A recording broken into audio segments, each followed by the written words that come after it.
அமெரிக்காவில் மாயமான இந்திய மாணவர் பிணமாக மீட்கப்பட்ட சம்பவம் அதிர்ச்சியை ஏற்படுத்தியுள்ளது. இந்தியாவை சேர்ந்த மாணவர் நீல் ஆச்சாரியா அமெரிக்காவின் இண்டியானா மாகாணத்தில் உள்ள புர்டு பல்கலைக்கழகத்தில் படித்து வந்தார். அவரை நேற்று முன்தினத்திலிருந்து காணவில்லை.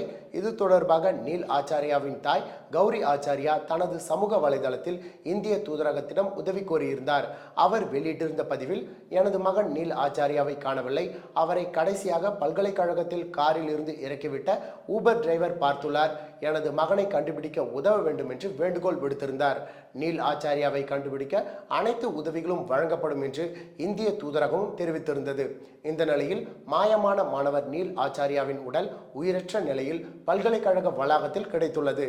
அவர் கொலை செய்யப்பட்டாரா என்ற கோணத்தில் அமெரிக்க காவல்துறை விசாரணை நடத்தி வருகின்றது. மாலத்தீவு அதிபர் முய்சுவுக்கு எதிராக எதிர்க்கட்சிகள் நம்பிக்கையில்லா தீர்மானம் கொண்டு வர முடிவு செய்துள்ளன. சமீபத்தில் பாரத பிரதமர் நரேந்திர மோடி குறித்தும் இந்திய மக்கள் குறித்தும் மாலத்தீவு அமைச்சர்கள் அவதூறாக பேசினர். அதைத் தொடர்ந்து இரு நாடுகளுக்கும் இடையேயான உறவில் விரிசல் ஏற்பட்டது. சீனாவிற்கு ஆதரவாக மாலத்தீவு அதிபர் செயல்படுவதாக அந்நாட்டு எதிர்க்கட்சிகள் குற்றம் சாட்டினர். இந்த சூழலில் மாலத்தீவு நாடாளுமன்ற சிறப்பு கூட்டம் நடைபெற்றது. அப்பொழுது அதிபர் முய்சு அமைச்சரவையில் மேலும் 4 பேரை சேர்க்க ஒப்புதல் பெற திட்டமிடப்பட்டிருந்தது. அவர்கள் சீன ஆதரவு எம்பிக்கள் என்று கூறப்படுகிறது. ஆனால் இந்த கூட்டத்தில் வெடித்த மோதல் கைகலப்பாக மாறியது. இதனால் வாக்கெடுப்பு நடைபெறவில்லை. அதைத் தொடர்ந்து முய்சுவுக்கு எதிராக நம்பிக்கையில்லா தீர்மானம் கொண்டு வர எதிர்க்கட்சிகள் முயற்சி எடுத்து வருகின்றன. இதற்கு தேவையான கையொப்பங்களை உறுப்பினர்களிடம் பிரதான எதிர்க்கட்சியான மாலத்தீவு ஜனநாயக கட்சி சேகரித்து விட்டதாக கூறப்படுகிறது. இந்த தீர்மானம் நிறைவேறுமானால் மாலத்தீவு அதிபரின் பதவி பறிபோக வாய்ப்புள்ளது. பிரதமர் நரேந்திர மோடி 3வது முறையாக பதவியேற்கும் பொழுது உலகின் 3வது பெரிய பொருளாதார நாடாக இந்தியா இருக்கும் என மத்திய அமைச்சர் ஜிதேந்திர சிங் தெரிவித்துள்ளார். இது தொடர்பாக உத்தம்பூரில் நடைபெற்ற நிகழ்ச்சி ஒன்றில் பேசிய அவர், 2014ஆம் ஆண்டு பிரதமர் மோடி பதவியேற்ற பொழுது உலகின் 10வது பெரிய பொருளாதார நாடாக இந்தியா இருந்தது. நம்மை ஆண்ட இங்கிலாந்தை பின்னுக்கு தள்ளி 10 ஆண்டுகளுக்குள் இந்தியா 5வது இடத்திற்கு முன்னேறியுள்ளது. இந்த ஆண்டு அது 4வது பெரிய பொருளாதார நாடாக மாறும் என்று நம்பிக்கை தெரிவித்தார்.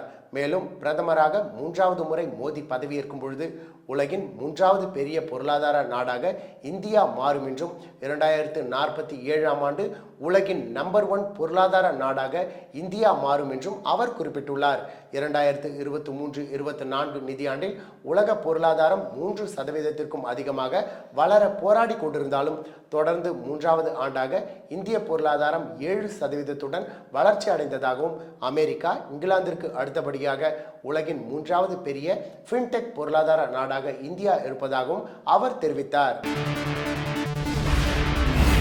சண்டிகர் பல்கலைக்கழக வேந்தரான சத்னம் சிங் சந்துவை மாநிலங்களவை உறுப்பினராக குடியரசுத் தலைவர் திரௌபதி முர்மு நியமித்துள்ளார். சத்னம் சிங் சந்து இந்தியாவின் முன்னணி கல்வியாளர்களில் ஒருவர். 2001ஆம் ஆண்டில் மெஹாலியில் உள்ள லாண்ட்ரானில் சண்டிகர் குழும கல்லூரிகளுக்கு முதலில் அடித்தளம் அமைத்ததன் மூலம் உலகத்தரம் வாய்ந்த கல்வி நிறுவனத்தை உருவாக்குவதை தனது வாழ்க்கையின் குறிக்கோளாக மாற்றினார். இந்த நிறுவனம் QS உலக தரவரிசையில் இடம் பிடித்தது. இது ஆசியாவில் உள்ள தனியார் பல்கலைக்கழகங்களில் முதன்மையானது. ஆரம்ப வாழ்க்கையில் சிரமங்களை எதிர்கொண்ட சண்டிகர் பல்கலைக்கழக வேந்தர் சத்னம் சிங் தரமான கல்வியை தொடர லட்சக்கணக்கான மாணவர்களுக்கு நிதி உதவி வழங்கியுள்ளார். இந்திய சிறுபான்மையினர் அறக்கட்டளை மற்றும் புதிய இந்தியா வளர்ச்சி அறக்கட்டளை ஆகிய 2 தன்னார்வ தொண்டு நிறுவனங்கள் மூலம் சுகாதாரம் மற்றும் ஆரோக்கியத்தை மேம்படுத்துவதற்கும் வகுப்புவாத நல்லிணக்கத்தை மேம்படுத்துவதற்கும் பெரிய அளவிலான சமூக முயற்சிகளில் தீவிரமாக ஈடுபட்டுள்ளார். உள்நாட்டில் தேசிய ஒருமைப்பாட்டிற்கான தனது முயற்சிகளால் அவர் ஒரு அடையாளத்தை உருவாக்கியுள்ளார் மற்றும் வெளிநாடுகளில் புலம்பெயர்ந்த மக்களுடன் விரிவாக பணியாற்றியுள்ளார். சத்னம் சிங் சந்துவின் மாநிலங்களவை உறுப்பினர் தேர்வுக்கு பிரதமர் நரேந்திர மோடி வாழ்த்து தெரிவித்துள்ளார். ஞானவாபி மசூதியின் கள ஆய்வு அறிக்கையை இஸ்லாமிய தனிச்சட்ட வாரியம் நிராகரிப்பதாக அறிவித்துள்ளது. உத்தரப்பிரதேச மாநிலம் வாரணாசியில் காசி விஸ்வநாதர் கோவில் அமைந்துள்ளது. அதன் அருகே முகலாய மன்னன் அவுரங்கசீப்பால் கட்டப்பட்ட ஞானவாபி மசூதியும் அமைந்துள்ளது.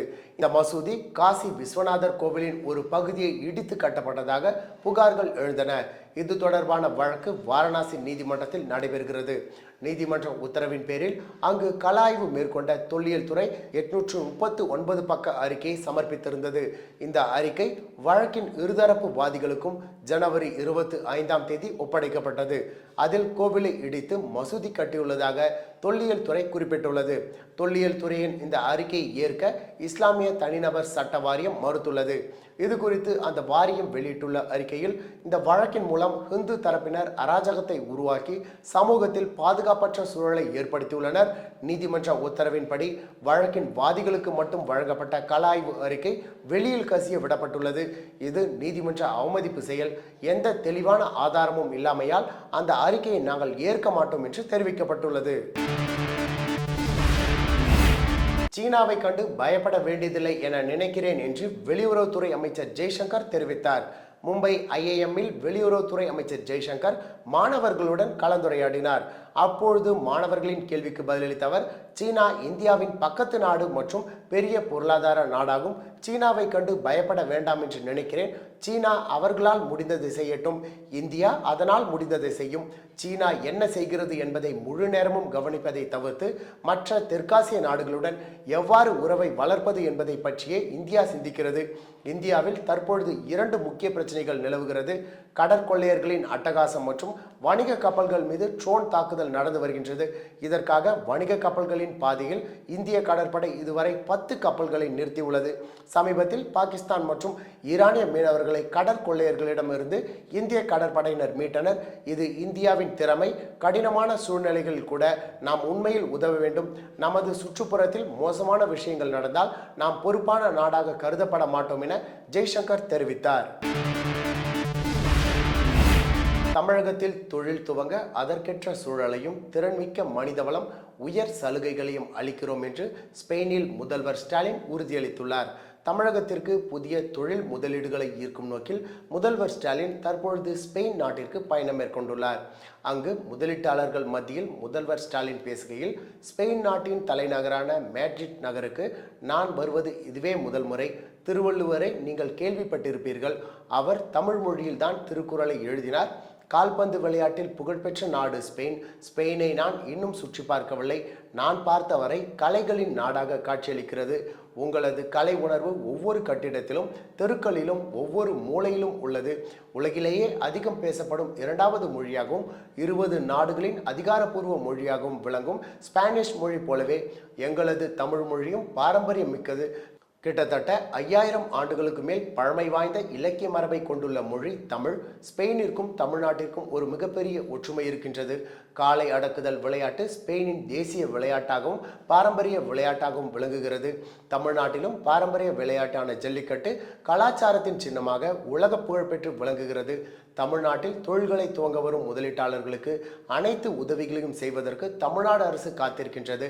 பல்வேறு தொழில்களை மேற்கொள்ள உகந்த சூழலையும் திறன்மிக்க மனித வளத்தையும் உறுதி செய்வதோடு பல்வேறு தொழில் கொள்கைகளின் கீழ் உயர் சலுகைகளையும் அளிக்க உள்ளோம். எனவே தங்களது முதலீடுகளை தமிழ்நாட்டில் மேற்கொள்ள வேண்டும் என்று மீண்டும் வேண்டி கேட்டுக்கொள்கிறேன் என முதல்வர் ஸ்டாலின் பேசினார்.